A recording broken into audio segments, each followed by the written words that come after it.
जब सत्संग बंद हो जाएगा, जैसे अफगानिस्तान, पाकिस्तान, ईरान, सीरिया, इन सब में पहले हिंदू राष्ट्र ये सब था, पहले सब हिंदू राजा थे, इन सब बर्मा, तो पहले सब जगह रहते थे, लेकिन अब वहाँ सत्संग नहीं होता है, तो वहाँ से अब भारत की भूमि में केवल सत्संग बचा हुआ है। बांग्लादेश,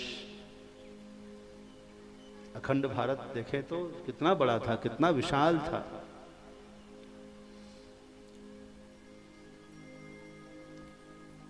तो 100 दिन दुर्दिन नहीं मेघ नभ में गहरावे, वह दिन दुर्दिन नहीं है आकाश में मेघ गरजता रहे, और दुर्दिन वह भी नहीं जब इंद्र उपल बरसाकर वज्र गिरावे। 100 दिन दुर्दिन नहीं उदर में अन्न न पावे, दुर्दिन वही विनीत जेती विपदी बखानिए, और श्रवण न परे हरि की कथा 100 दिन दुर्दिन जानिए। जिस दिन में अपने कान को हरि कथा सुनने को न मिले, वही दिन सबसे बड़ा दुर्दिन है, वही कठिन है। इसलिए साधक को चेष्टा करनी चाहिए कि थोड़ी देर कान में सत्संग जाए, ऐसी दिनचर्या बनानी चाहिए कि थोड़ी देर सत्संग आप सुन सकें। एक सृष्टि का नियम है कि आप जिसको महत्व देंगे वही आपको भी महत्व देंगे। एकदम लिख कर लेना, एकदम सटीक बात बोल रहा हूं। जिसको आप महत्व देंगे, सही बात है। अच्छा, जिसको आप महत्व देंगे उसको समय तो देंगे ना भाई, हैं? आप कई प्रकार के बिजनेस करिए, जिस बिजनेस में आप समय नहीं देंगे वो बिजनेस आपका साथ नहीं देता है। जिसमें आप समय दे देंगे वो बिजनेस आपके साथ खड़ा हो जाएगा। ये सिस्टम है। आप भी चाहते भगवान का प्रेम हमको मिल जाए, आध्यात्म में मन लग जाए, यह भी आपकी एक पूंजी बन जाए, तो इसमें भी समय आपको देना होगा।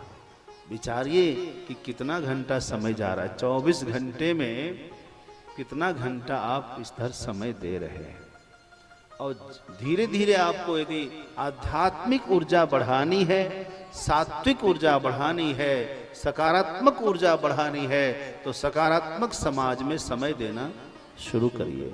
आपकी ऊर्जा बढ़ जाएगी, आपकी क्षमता बढ़ जाएगी और आपका तेज बढ़ जाएगा। ये सिस्टम है। उसी तरह से सब जगह इसको आप कहीं भी लागू कर लेना, यही घटता है। विद्यार्थी कहता है कि पढ़ नहीं पा रहा, क्या क्या बोलता है। उस विद्यार्थी से कहिए कि तुम कितना घंटा लगा रहे हो। जरा उनको देखिए जिन्होंने सीए किया हुआ है, जिन्होंने यूपीएससी किया है, जिन्होंने आईएएस किया है, उनसे पूछिए कितना घंटा पढ़ना पड़ता है, कितना घंटा समय देते हो। पता लगेगा कि इधर उधर करके कभी आधा घंटा, कभी 1 घंटा, कभी इसी में समय जहाँ जहाँ नुकसान हो रहा है वहाँ से हटाकर आपको लगाना होगा। अधिकांश समय आपको उसमें व्यतीत करना है। समझो कि 24 घंटा में 8 घंटा आदमी सोता है। कितना सोता है? सोता तो 5 घंटा ही है, 6 घंटे ही सोता है। मैं आपका अधिकांश लेता हूं, इससे अधिक तो कोई नहीं सो सकता। लेकिन 16 घंटा बचा ना भाई, ये 16 घंटा आप किसमें दे रहे हैं? यदि 16 घंटा में आप फिजूल में 8 घंटा और खराब कर रहे हैं, अपने विषय पर केवल 8 घंटा फोकस कर रहे हैं, तो आप अभी भी ईमानदारी नहीं कर रहे हैं अपने बिजनेस के साथ। आपका जो कर्तव्य कर्म है उसके साथ अन्याय हो रहा है। जब आप इस 16 घंटा में मैक्सिमम समय आप लगाइए, 10 घंटा 12 घंटा लगाइए, तो वो चीज आपके लिए सिद्ध हो जाएगी कुछ दिन में। उसी तरह जिस साधक को ध्यान करना है, अध्यात्म अपनाना है, उस साधक को भी समय देना होगा कि नहीं? आप कहते हैं कि ध्यान में बैठते हैं अब बैठते ही मन भाग जाता है। मन में बहुत तरह 72 तरह की बातें आती।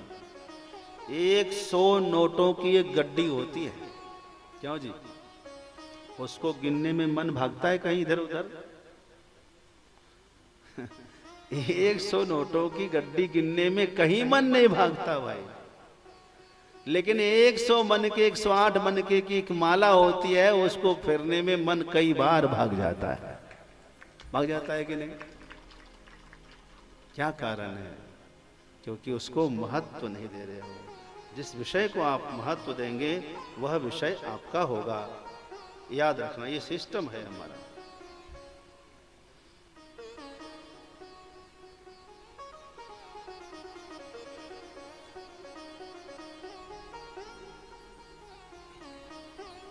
आज एक प्रश्न आया हुआ है।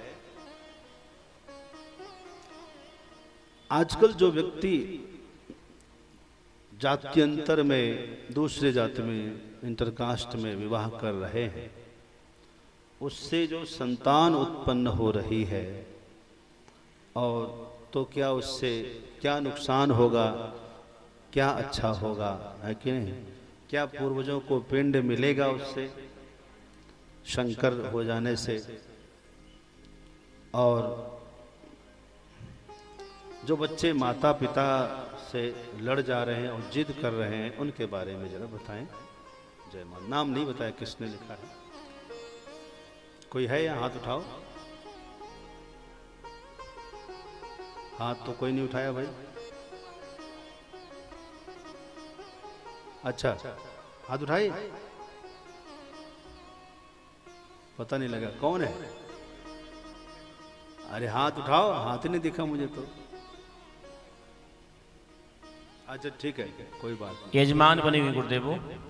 अच्छा ठीक है, पहले इसी पर चर्चा करते हैं, तब तक आप लोग अपना प्रश्न सोचो। देखो, विवाह जो है, मैंने क्या बताया, विवाह करना हो तो 6 चीज देखना चाहिए। क्या चीज? कितना चीज? 6 चीज। सबसे पहले उनका कुल देखना। भागवत जी में आया है, कुल, शील, वयो, रूप, विद्या, कुलशील, रूप, विद्या, वयो, द्रविड़, धाम, अभिरात्म, तुल्यम। अर्थात पहले कुल देखिए, उनका परिवार देखिए, पिता, पितामह, प्रपितामह, दादा आदि, ये सब ठीक ठाक हैं। कुलशील मतलब उदारशील है, समाज में क्या इनकी स्थिति है यह देखना चाहिए, पहली चीज। दूसरा नंबर है शील, यानी चरित्र देखना चाहिए। ठीक है, चरित्र देखना, उनका स्वभाव कैसा है, साथी कैसा है, कोई नशा तो नहीं कर रहा है, क्या चीज है। कुलशील। फिर देखना, तीसरा देखना रूप, उनका स्वरूप कैसा है, कन्या के अनुरूप है या नहीं है, यह भी देखना चाहिए। कुलशील, रूप, विद्या। फिर कुलशील, रूप, विद्या। चौथा क्या है? विद्या देखना, पढ़ा लिखा कितना है, बेटी के अनुकूल है कि नहीं। ठीक है, कुलशील, रूप, विद्या, वयो। पांचवा है वय, यानी उम्र भी देखना चाहिए, सही है, ज्यादा अंतर तो नहीं है ना। अब फिर देखना द्रविड़। द्रविड़ मतलब, हाँ, तमेव विद्या द्रविणं तमेव। द्रविड़ मतलब धन, कितना कमाता है ये भी देखना चाहिए। और फिर देखना चाहिए धाम, उसका घर, आखिरी में देखना चाहिए। आप लोग खाली घर पर फोकस कर लेते हो, अन्य चीज पर फोकस नहीं करते, ये गलत है। घर तो सबसे अंतिम में देखा जाता है, पहले वर पर ही फोकस करना चाहिए। और यदि ये चीज सब बढ़िया 6 चीज मिल जाए तो समझना कि ये 6 चीज वही ईश्वर ने बनाकर भेजा हुआ है, फिर करना चाहिए। ठीक है, तो कुल पहले नंबर पे क्या देखना चाहिए? उसका कुल देखना चाहिए, फिर उसका चरित्र देखना चाहिए, फिर देखना चाहिए रूप, फिर विद्या, और फिर उम्र, और फिर उसकी इनकम द्रविड़, और फिर उसका घर। इतना चीज देख करके फिर विवाह करना चाहिए। दूसरी बात, अब बात आई कि दूसरी कास्ट में विवाह करे या ना करे, थोड़ी उदारता से सोचना, ठीक है। मुख्य बात क्या है, हमारे पूर्वजों से गोत्र चला आया है। क्या आया है? गोत्र। तो यदि क्या हुआ था, आपने धुंधकारी और गोकर्ण का प्रसंग सुना होगा भागवत जी में।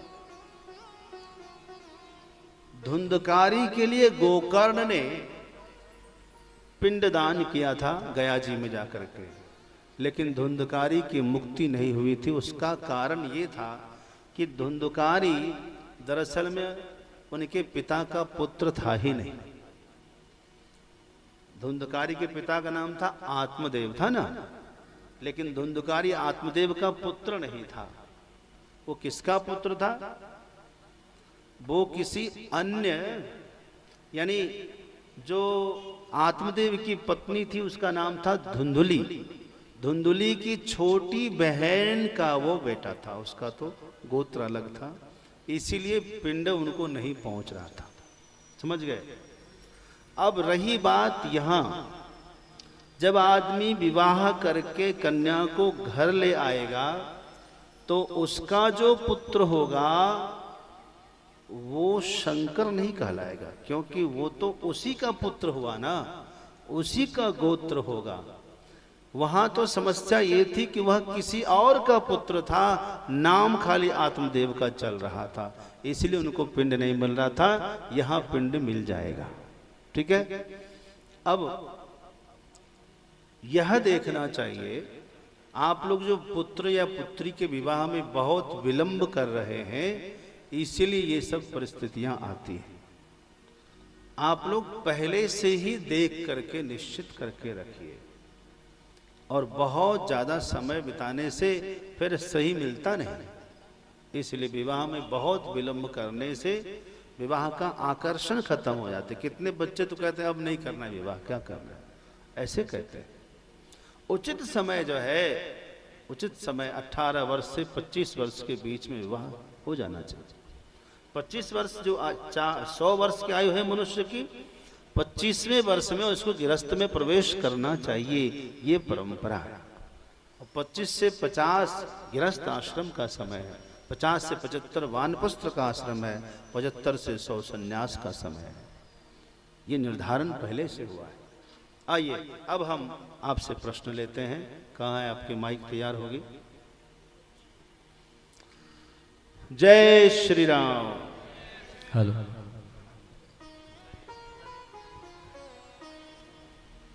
हाथ उठाइए।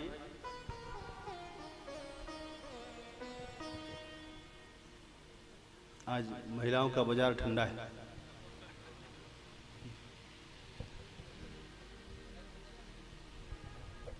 बाबा के चरणों में कोटि कोटि प्रणाम। जी आशीर्वाद। बाबा, हम लोग तो जो पहले से मानते आ रहे हैं कि देवी देवता का पूजन करते रहते हैं, और शंकर जी का पूजा करते हैं, कृष्ण भगवान का पूजा करते हैं, जी दुर्गा जी का पूजा करते हैं, जी, लेकिन मन तो चंचल हो जाता है, उसे शांति नहीं मिलती है। जी क्या अगर शंकर जी का अगर पूजा केवल करे तो शांति मिलेगी कि ये नहीं मिलेगी? शांति मिलने के लिए कारण क्या है ये देखना चाहिए। किसी गुरु से आप पहले विधि जान करके फिर भजन करिए तो आपको शांति मिलेगी, क्योंकि गुरु के बिना यदि आप पूजा करेंगे, आज हम देवी जी की बड़ाई कर रहे हैं, कथा सुना रहे हैं, आपका मन देवी जी में लग जाएगा। आपका भी मन करेगा कि हम नवार्ण जप करें, देवी जी का चिंतन करें। अगली बार हम शिव पुराण कथा करेंगे, आपका मन शिव जी में लग जाएगा। फिर कोई अच्छे वक्ता आए श्री राम कथा करने लगा, आपका मन सीताराम में लग जाएगा। फिर कोई अच्छे वक्ता भागवत जी करने आएंगे तो आपका मन श्री कृष्ण का जाप करने का मन कर रहा है। हमारे कुछ महात्मा को सुनेंगे, आप राधा राधा करना शुरू कर देंगे, तब शांति नहीं मिलेगी। एक निष्ठ हो जाइए तो आपको जरूर शांति मिलेगी। अच्छा, उससे फायदा होगा कि नहीं बाबा? अगर मान लीजिए हम शंकर जी का खाली पूजा कर रहे हैं। हाँ, फायदा होगा। फायदा क्यों नहीं होगा? उसका फायदा होगा। उसका फायदा ये होगा कि आपको एक दिन सच्चे सद्गुरु के दर्शन हो जाएंगे। हाँ, पूजा करते करते एक दिन सद्गुरु की प्राप्ति आपको जरूर हो जाएगी। आप शंकर जी से प्रार्थना करिए कि हमको योग्य गुरु के दर्शन करा दीजिए। ठीक है बाबा। जी।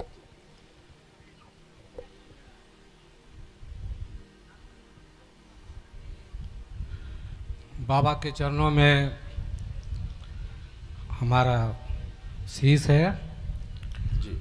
और आयोजन समिति इतना बड़ा आयोजन की है। हम उसका आयोजन समिति के सारे लोगों का आभार प्रकट करते हैं, जिन लोगों ने ये कथा के माध्यम से पूरे वातावरण को किया है। प्रश्न अभी का जो समय है, अभी का जो युग है, इस युग में जो टेक्नोलॉजी का युग है और टेक्नोलॉजी का युग में हमारे जो लड़के बच्चे हैं वो इंजीनियर, डॉक्टर और भी बन रहे हैं और उनका जो कार्यशैली है, सुबह से शाम तक, रात तक जो उनका कार्यशैली है, अधिकांश उसमें भगवत भजन या धर्म का स्थान या धर्म का प्रेम, उससे लोग दूर भागता जा रहा है, ऐसा हमको लगता है। तो इसका मार्गदर्शन क्या है? जरूर जरूर। आज जो युग है ये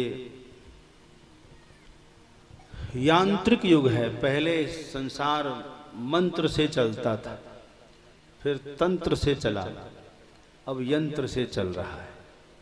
आने वाले समय में षड्यंत्र से चलेगा।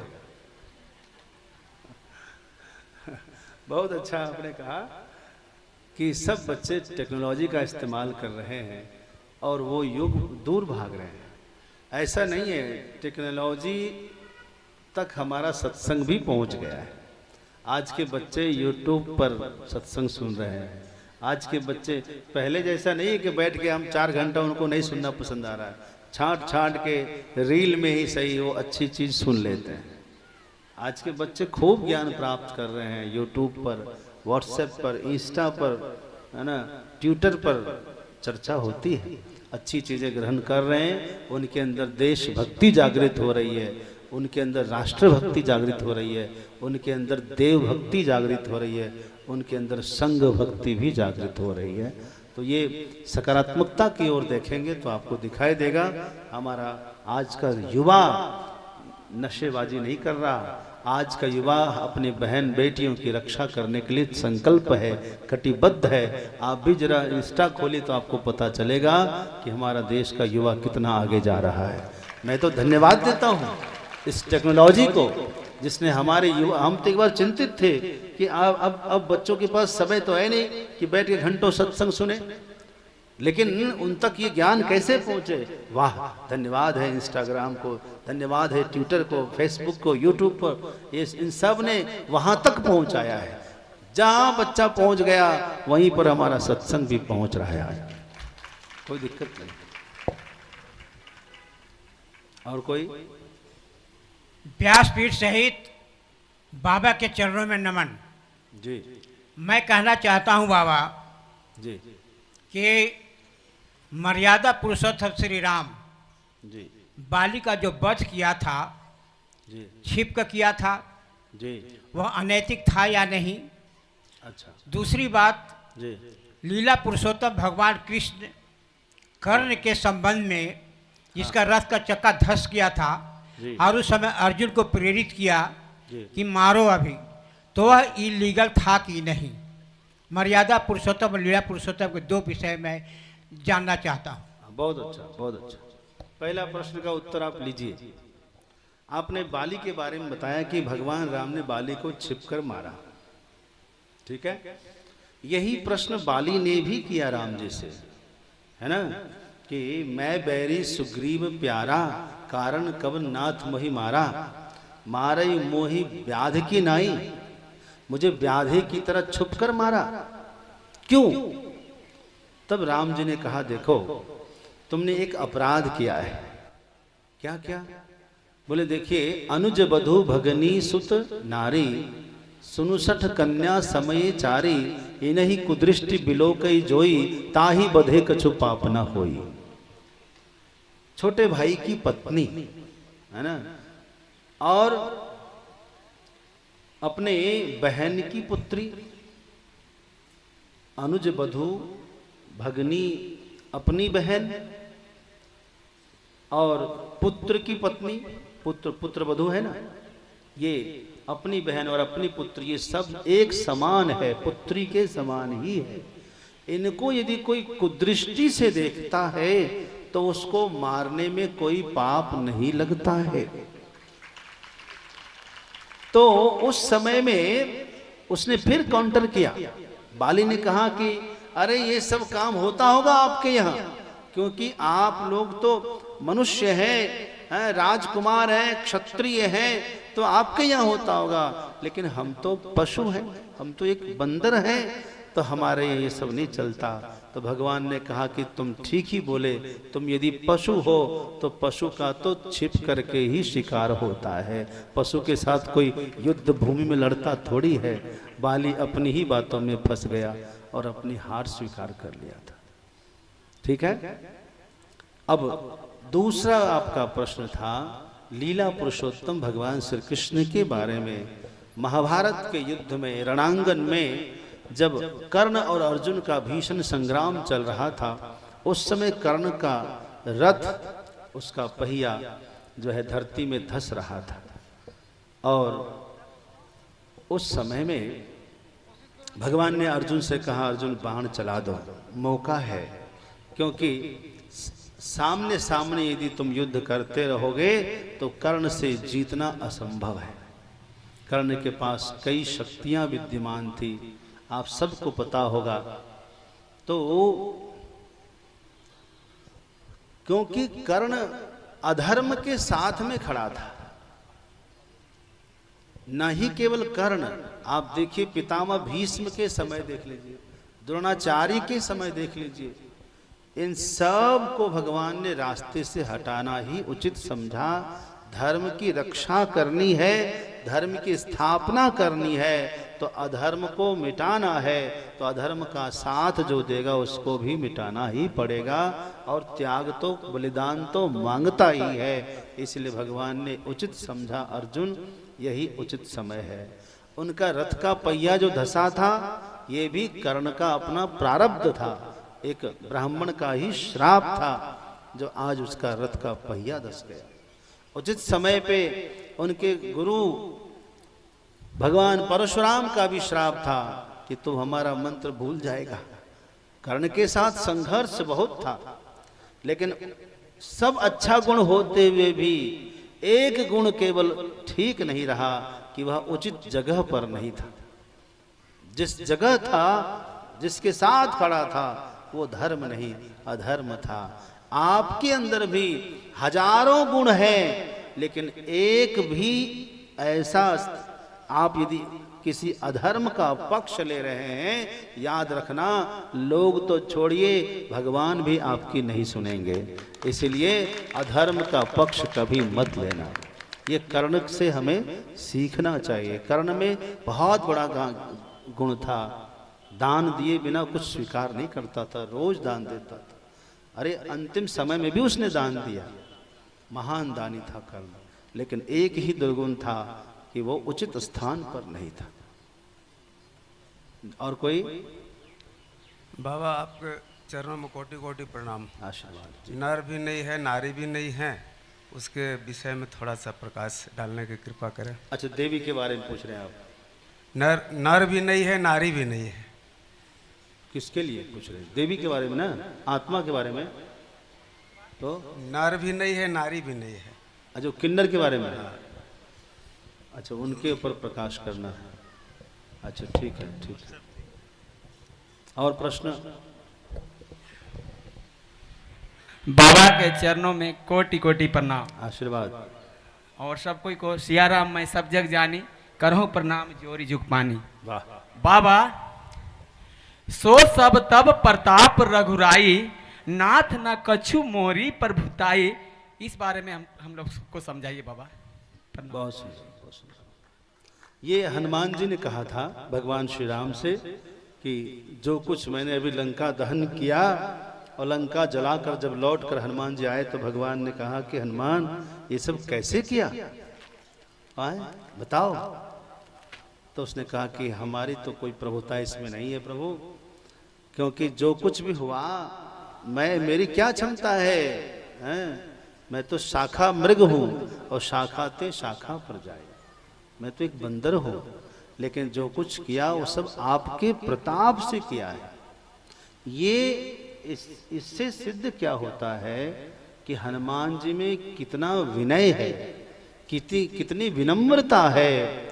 किया सब कुछ अपनी सोच समझ से किया, लेकिन यश भगवान को दे रहे हैं, श्रेय भगवान को दे रहे हैं। जरा सी बात आपको बताऊंगा, हनुमान जी ने 2 यात्रा की थी, 2 यात्रा की थी ना। एक बार में प्रथम बार यात्रा उन्होंने भारत से श्रीलंका की यात्रा की और दूसरी बार लंका से भारत की यात्रा की थी।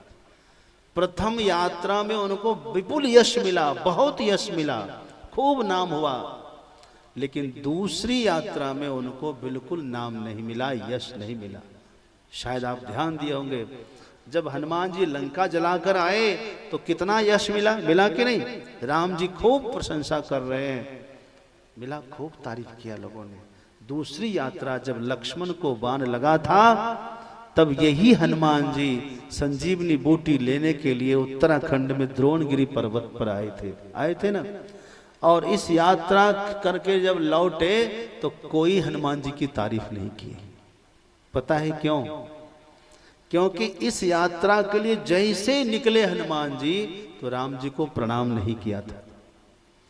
जाम्बन जी ने कहा, क्वचित धारे ते प्राणान, हनुमान कहाँ है, जिंदा है कि नहीं? तो एकदम तिलमिलाकर खड़े हो गए। किम पाताल तह किम सुधार समानयामी, प्रचंड चंड किरणम किम उताहरामी। कहो तो पाताल में जाकर के सुधा के अमृत के कुंड को ले आऊं, कहो तो चंद्रमा को निचोड़ कर अमृत ले आऊं, कहो तो सूर्य को फिर से निगल जाऊं, क्या करूं? तब कहा कि जाओ द्रोणागिरी पर्वत पर संजीवनी लेकर आओ। हनुमान जी ने सीधा चलना शुरू कर दिया, नमस्कार करना भूल गए। आप कभी भी निकलिए, याद रखिए, अपने घर के ठाकुर जी को प्रणाम करके निकलिए, आशीर्वाद से आपका काम पूरा होगा। माता पिता को प्रणाम करना मत भूलना। हनुमान जी चले। अब देखो इसमें कितना नुकसान हुआ। रास्ते में वो मिल गया, क्या बोलते हैं, कालनेमी मिल गया। खैर कालनेमी का कल्याण हो गया। वहां पहुंचे, वहां जा करके द्रोणागिरी पर्वत को उठा लिया। इतना भयंकर, इतना बड़ा काम किया। अब लौट कर जब आ रहे थे तो हिमाचल से यदि किसी को लंका जाना है तो बीच में अयोध्या नहीं आती है। उत्तराखंड से सीधे चले जाएंगे, अयोध्या क्यों आएगी बीच में? लेकिन उनके मन में आया कि भी टाइम बहुत है, सुबह तक पहुंचना है। और राम जी के मुख से मैंने भरत जी की बहुत प्रशंसा सुन ली। एक बार जब युद्ध चल रहा था लंका में तो उस समय में राम जी स्वयं कह रहे थे कि सुनो लखन लरनी हनुमान की। देखो लखन, हनुमान जी कितना अच्छा युद्ध कर रहे हैं। क्या कर रहे थे? पूंछ से अलग पटक रहे थे लोगों को, लात से लात मार रहे थे, घुस्सा से घुस्सा मार रहे थे, जिधर से आए चारों तरफ युद्ध कर रहे थे हनुमान जी। सो राम जी बड़े खुश हुए। हनुमान जी ने देख लिया कि राम जी मेरी प्रशंसा कर रहे हैं। जैसे हनुमान जी निकट आए तो राम जी ने कहा कि लक्ष्मण, हनुमान जी में इतना बल है, आज मैं देखा जैसे मेरे भरत जी के बाएं हाथ में बल है। हनुमान जी ने कहा लो कर लो बात, ये क्या कर दिया? मतलब हमारी इतनी प्रशंसा हुई कि वो भरत जी के बाएं हाथ के बराबर हमारा बल हो गया। ये क्या प्रशंसा हुई हमारी? तो हनुमान जी को उतना अच्छा नहीं लगा था। मन में सोचा अच्छा भाई है इसलिए प्रशंसा कर दिया। आज जो है अपनी भुजाओं पर द्रोणाचल उठा करके लेके आ रहे थे कि दिखा देते हैं भरत भाई को कि भरत भाई देखो, हमने अपने भुजाओं पर द्रोणागिरी पर्वत उठाया कि आप उठा सकते हैं। यही दिखाने के लिए अयोध्या तरफ वापस आए। अयोध्या जब आए, लेकिन भगवान की लीला अपरंपार है। वहां किसी ने जाकर भरत जी से कहा कि भैया ऐसा लग रहा है कोई राक्षस ऊपर से आ रहा है, बड़ा विशाल पर्वत लेकर के घूम रहा है। अच्छा ऐसी बात है? भरत भैया ने ऐसा बाण मारा बिना फरका कि हनुमान जी वहां से गिरे धड़ाम नीचे। आश्चर्य दूसरा, पर्वत नीचे नहीं गिरा, नहीं तो पर्वत गिरता तो अयोध्या डूब जाती। पर्वत ऊपर ही लटका रहा और हनुमान जी घायल थे। लेकिन भरत जी ने कोई चिकित्सा नहीं करी, केवल राम जी के चरणों की सौगंध लिया। मैं यदि राम जी का सच्चा सेवक हूं तो कपि तुरंत जो है कपिपति जो है निरोग हो जाए, स्वस्थ हो जाए। राम जी यदि मुझे अपना मानते हैं तो कपि स्वस्थ हो जाए। और जहां 2-3 दोहाई दिया हनुमान जी चंगे हो गए। और उसके बाद भरत जी ने कहा हनुमान जी एक काम करिए, आप मेरे इस बाण पर बैठ जाइए, आप पलक झपकते ही लंका पहुंच जाएंगे। हनुमान जी को लगा कि राम जी ने ठीक ही कहा था, इनकी भुजाओं में जितना बल है मेरे पूरे शरीर में उतना बल नहीं है। वास्तव में आज विश्वास हुआ। अभिमान से प्रशंसा नहीं मिलेगी, लेकिन प्रथम यात्रा में जितना यश मिला, क्यों मिला? क्योंकि उस बार हमेशा चले थे तो भी राम जी को प्रणाम करके चले थे, आए तो भी राम जी को प्रणाम किए। आज राम जी ने चरणों में बैठे तो माथे पर हाथ फिराया, बहुत विनम्रता। तो आपसे भी यही कहूंगा कि आप विनम्रता जरूर अपनाइए, करिए सब कुछ, लेकिन विनम्रता जरूर होनी चाहिए।